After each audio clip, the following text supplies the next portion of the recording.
예, 지난 13일 로이터 통신에 따르면 미국과 사우디가 민간 원자력 산업 개발과 관련한 합의를 추진하고 있다 이런 보도를 했어요.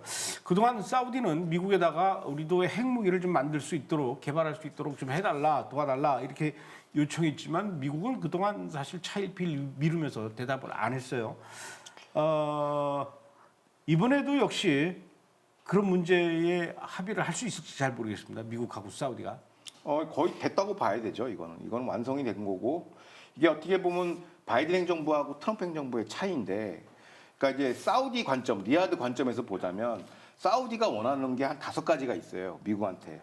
첫 번째, 상호 방위 조약, 우리나라 한미 동맹 같은 그런 강력한 동맹 구조를 원하죠. 상위 방위 조약.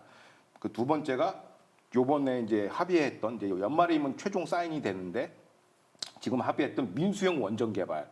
거기에 하나 더 덧붙여서 사우디에 우라늄이 많대요. 그래서 농축 우라늄을 수출할 수 있는 그 허가를 해달라. 요 두 개인데 그 후반부보다는 민수용 원전은 이제 합의가 된 것 같아요. 그리고 세 번째가 미국과 FTA 자유무역 협정을 하자.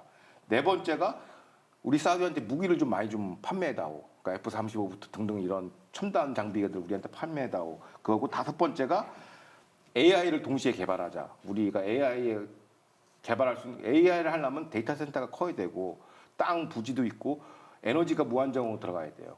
우리가 무료로 제공해 줄 테니까 제발 우리한테 AI 투자 좀 해달라. 이게 사우디의 5가지 국가 핵심 목표예요. 빈살만의 목표가 이 5가지인데 이게 2030의 어떻게 보면 그 프로젝트의 핵심 목표인데 이 5가지를 했는데 바이든 행정부는 여기다가 뭘 꼽아놨냐면은 그러니까 여기 5가지인데 바이든은 이제 포괄적 협상으로 5가지를 세트로 한 거고 트럼프는 되는 것만 하자.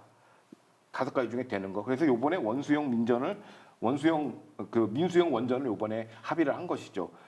그것만 딱 들어서 이제 합의를 한 것이라고 보시면 됩니다. 그러니까 거의 모두 5가지 모두 해결은 안 되지만 그 중에서 원전은 해결한 걸로 스몰 딜이죠. 어떻게 보면. 그 AI를 위한 그 데이터 센터를 짓는 그 부지, 뭐 사우디는 땅이 넓으니까 그렇죠. 뭐 얼마든지 질 수 있고 뭐 기름이 많이 나니까 거기도 뭐 전기는 뭐 무한정으로 될 수 있을 것 같고. 그나저나 F-35는 뭐 터키도 그렇고 이 사우디도 그렇고 다 원하는군요. 다 원하죠. 첨단 장비. 왜냐하면 현지 공군력 제일 최강이 이제 이스라엘 갖고 있어요.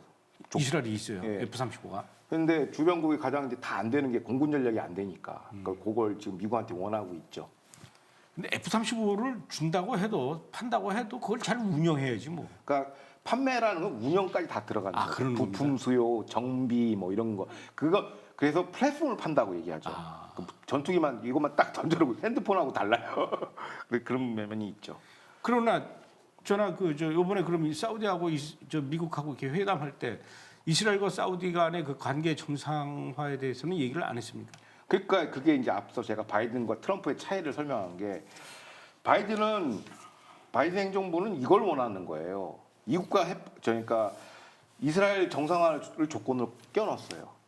그 사우디가 원하는 건 앞에 얘기했던 그 5가지 그것만 원하는 거예요. 그러니까 빈살만의 머릿속에는 오직 리움 프로젝트 2030밖에 없는데 바이든이 그거 하려면 그 이스라엘 정상화를 해라. 어떻게 보면은 겉으로 보면은 바이든 행정부가 이스라엘하고 순위파를 화해시키려는 모습 같이 보이지만 사실상 그 안에 뭐가 들어가 있냐면 정상화 조건으로 2국가 해법, 팔레스타인 국가 인정을 해라 이 얘기거든요. 근데 이스라엘이 이걸 못 봤죠. 그래서 지지부지해진 거거든요.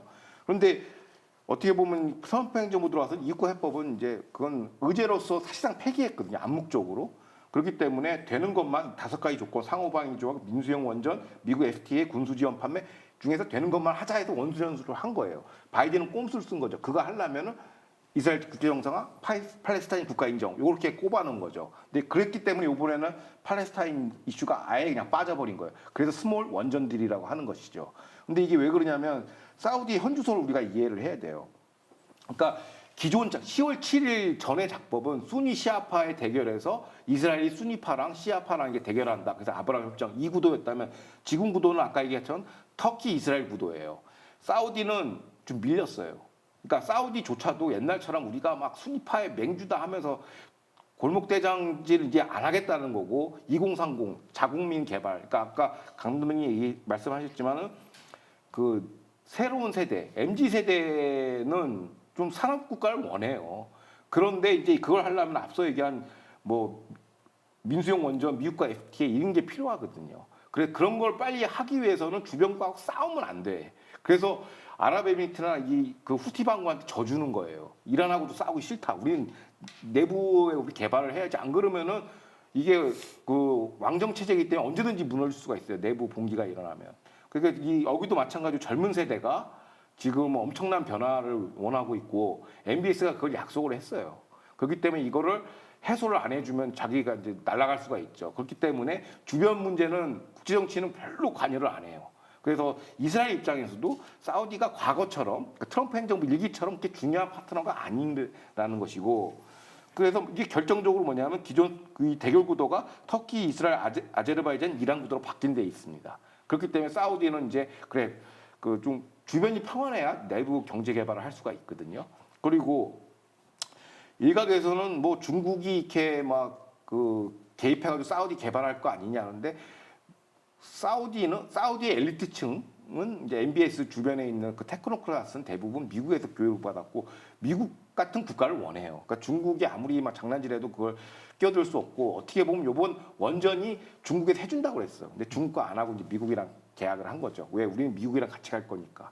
그런 걸 확실하게 보여준 거고, 어떻게 보면은 여기 중동에서 중국의 영향력은 점점 약화되는 것이라고 볼 수 있습니다. 그런데 이스라엘 입장에서는 사우디가 과거처럼 그렇게 몸값이 세지가 않다. 그런 이제 국교 정상화에 미국도 그렇고 이스라엘도 그렇게 목매는 구도가 아니에요 지금. 그러니까 자연스럽게 이제 국교 정상화는 자연스럽게 빠지죠. 뭐 그래서 이런 변화한 국제 정치를 좀 이해할 필요는 있다.